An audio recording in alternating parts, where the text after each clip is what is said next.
Hello friends, class 6 maths मधला 6वा जो topic आहे फ्रॅक्शन्स, त्याच्यावर आधारित प्रॅक्टिस सेट 6.1 त्यामधले उदाहरणं या व्हिडिओमध्ये आपण पाहू. So the first question is compare the following fractions.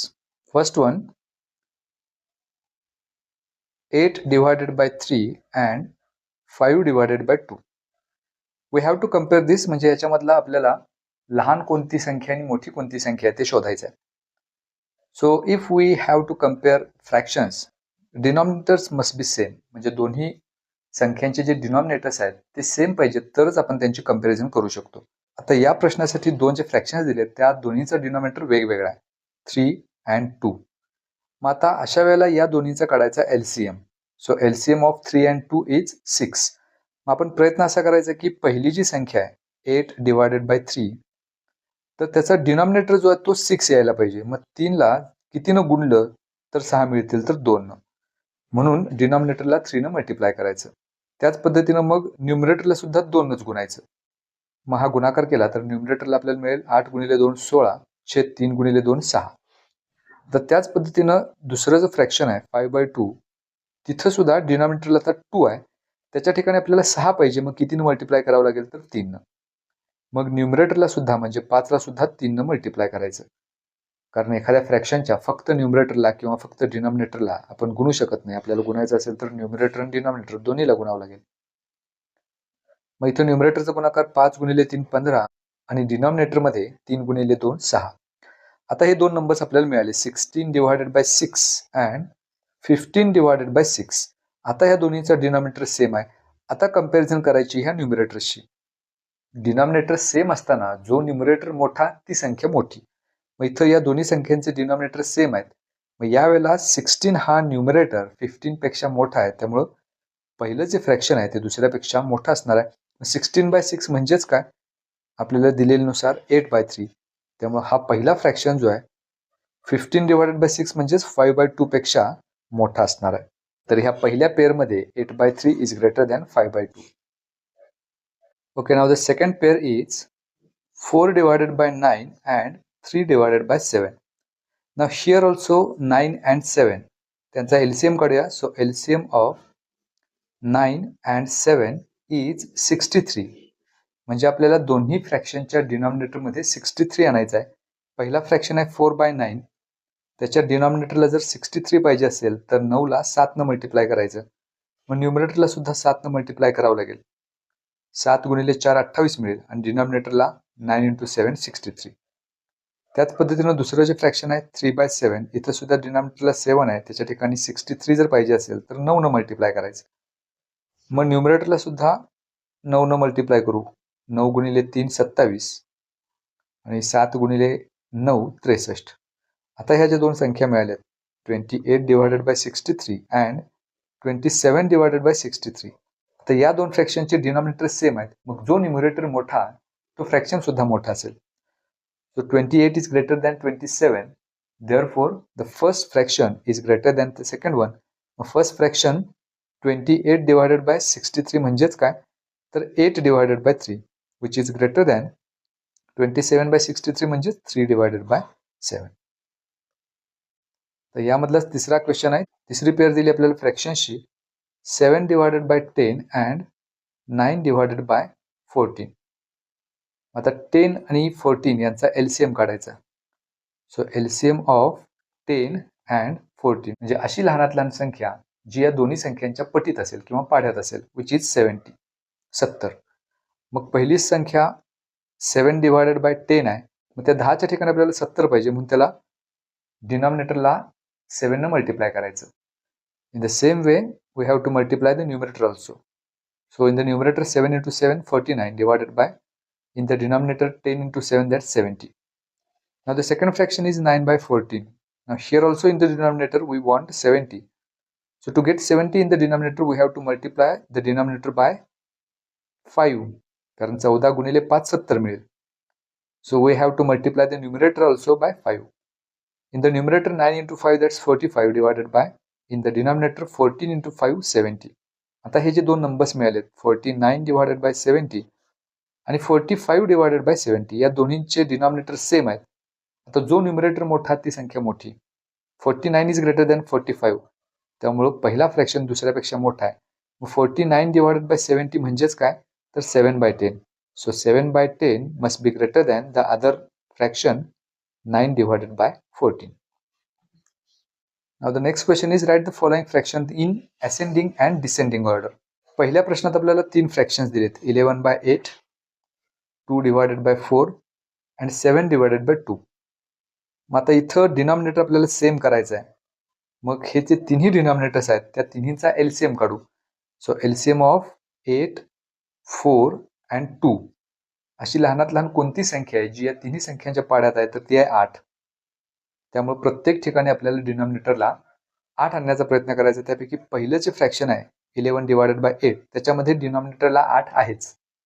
दुसरं फ्रॅक्शन घेऊया 2/4. तर 4 ला जर आपण 2 न मल्टिप्लाय केलं तर 8 मिळेल. मग न्यूमरेटरला सुद्धा म्हणजे 2 ला सुद्धा 2 न मल्टिप्लाय करायचं. So in the numerator we have 2 into 2 4 divided by 4 into 2 8. तिसरं फ्रॅक्शन आहे 7 divided by 2.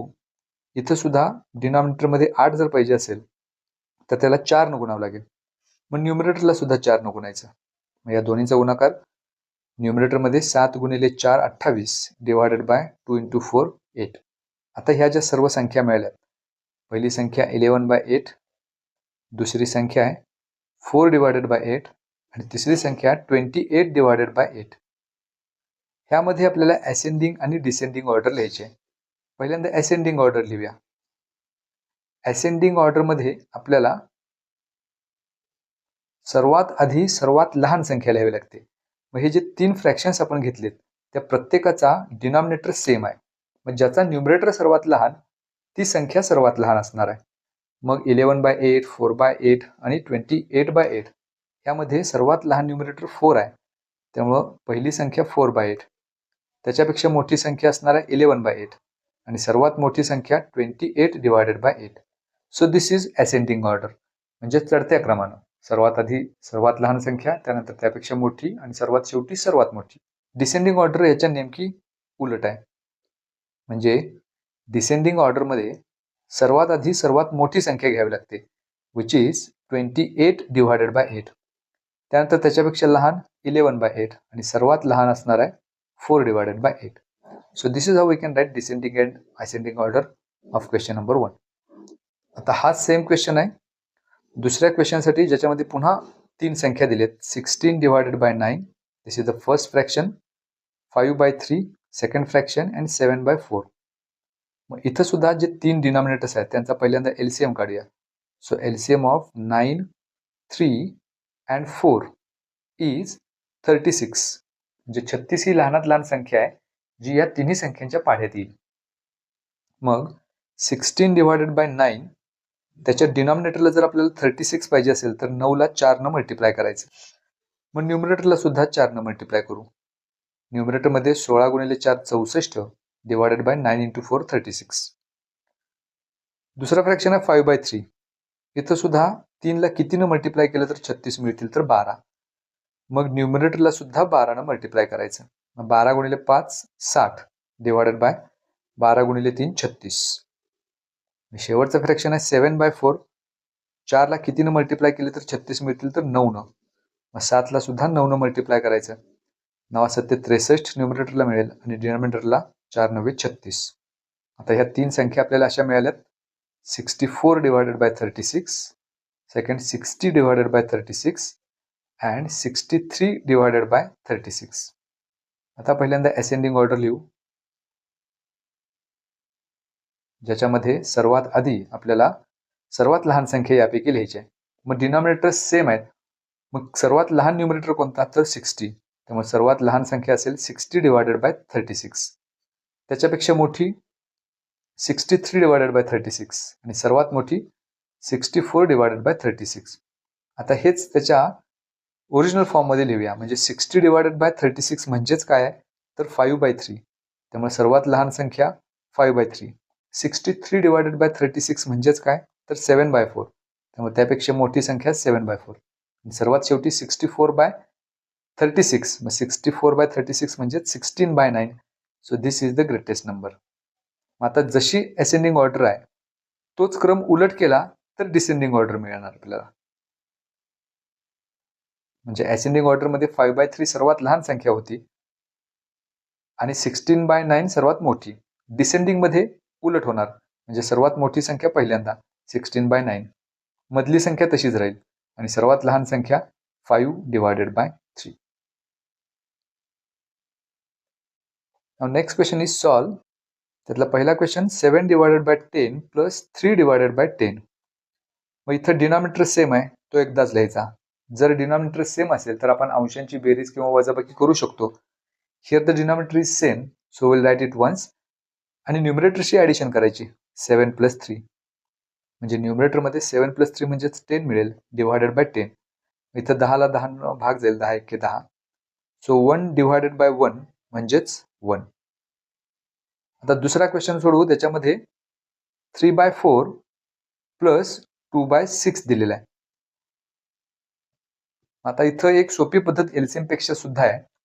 पहिल्या फ्रॅक्शनचा जो डिनॉमिनेटर आहे त्यानं दुसऱ्या फ्रॅक्शनच्या न्यूमरेटर डिनॉमिनेटरला मल्टिप्लाय करायचं आणि दुसऱ्या फ्रॅक्शनचा जो डिनॉमिनेटर आहे त्यानं पहिल्या फ्रॅक्शनच्या न्यूमरेटर आणि डिनॉमिनेटरला मल्टिप्लाय करायचं. ही अगदी सोपी पद्धत, म्हणजे एलसीएम काढण्याची इथं गरज नाही.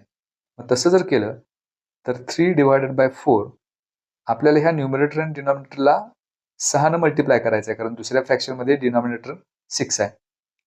प्लस दुसरा फ्रॅक्शन 2/6 आहे. मग इथं पहिल्या संख्येचा जो डिनॉमिनेटर आहे 4 त्यानं मल्टिप्लाय करायचं.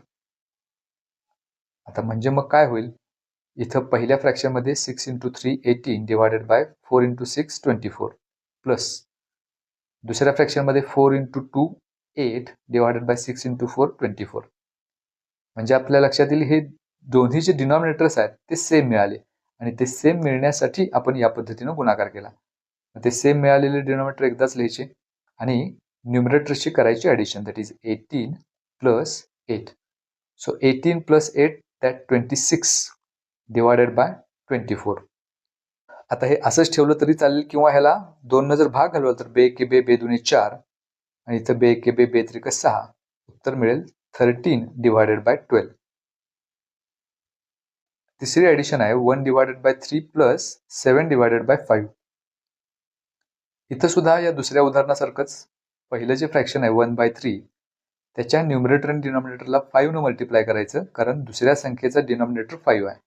प्लस दुसरं फ्रॅक्शन आहे 7/5 त्याच्या न्यूमरेटर आणि डिनॉमिनेटरला म्हणजे 3 न मल्टिप्लाय करायचं.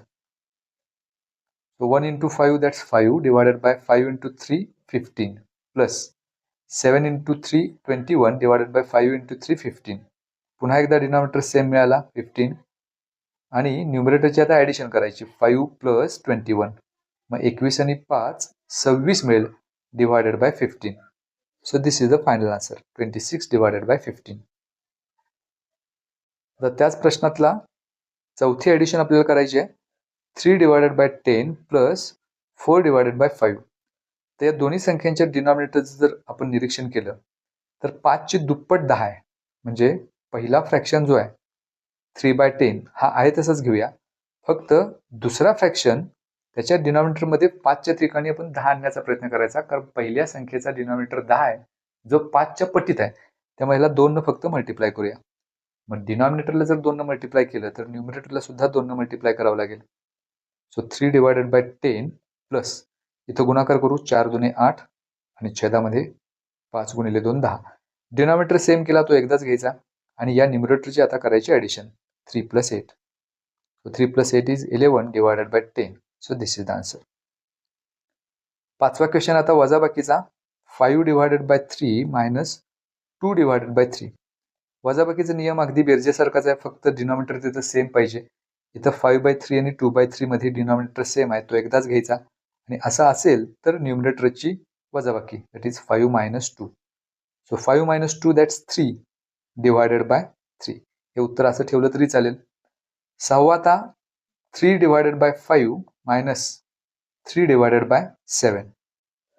मग पहिलं जे फ्रॅक्शन आहे 3/5 त्याच्या न्यूमरेटर आणि डिनॉमिनेटरला 7 न मल्टिप्लाय करायचं, कारण दुसऱ्या फ्रॅक्शनचा डिनॉमिनेटर 7 आहे. आणि दुसरं जे फ्रॅक्शन आहे 3/7 त्याच्या न्यूमरेटर आणि डिनॉमिनेटरला 5 न मल्टिप्लाय करायचं, कारण पहिल्या फ्रॅक्शनचा डिनॉमिनेटर 5 आहे. इथे गुणाकार करू. 7 त्रिक 21 डिवायडेड बाय 7^35 मायनस 5 त्रिक 15 डिवायडेड बाय 7^35. आता हे डिनॉमिनेटर सेम झाले, तो एकदाच घेऊया आणि न्यूमरेटरची सबट्रॅक्शन करायची. 21 minus 15. So 21 minus 15, that's 6 divided by 35. So this is the final answer.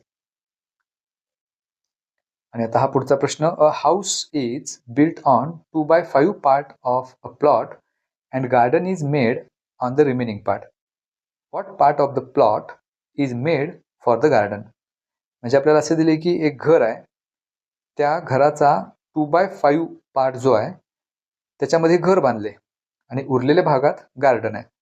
तर गार्डनचा भाग किती असा प्रश्न आहे थोडक्यात. मग इथं 5 समान भाग जर आपण केले अशा पद्धतीनं, तर यातले 2 भाग जे आहेत 5 पैकी, 2/5 म्हणजेच काय, 5 पैकी 2. तर एवढ्या भागामध्ये हाऊस आहे, which is mathematically written as 2/5, कारण एकूण 5 भागातले तो 2 भाग आहेत.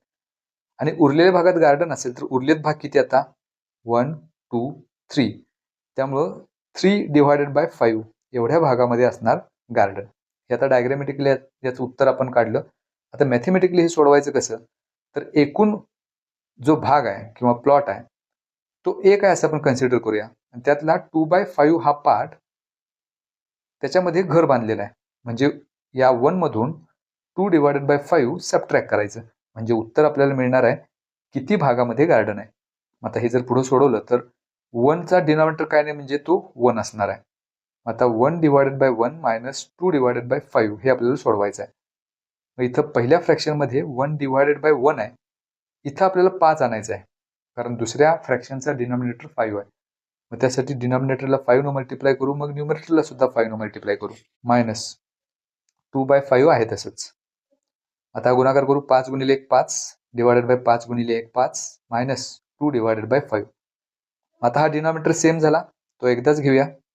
राहिला न्यूमरेटरचा भाग 5 मायनस 2. मग 5 मायनस 2 म्हणजेच 3 डिवायडेड बाय 5. पुन्हा एकदा हेच उत्तर मिळेल. So 3/5 part of plot is made for the garden.